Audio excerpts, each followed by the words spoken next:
Yabona Sandile mfethu, yaxolisa mngani wami yazo.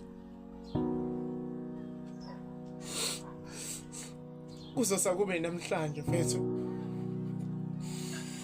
cishe mngani wami wezwa kuthiwa mina ngisekho. Yabona mfethu, impilo mina iyangilahla mfethu. Uyabona mfethu,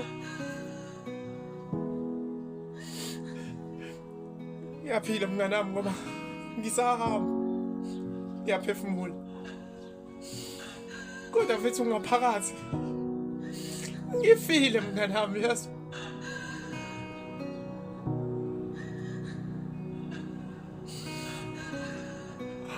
I'm tired mfethu.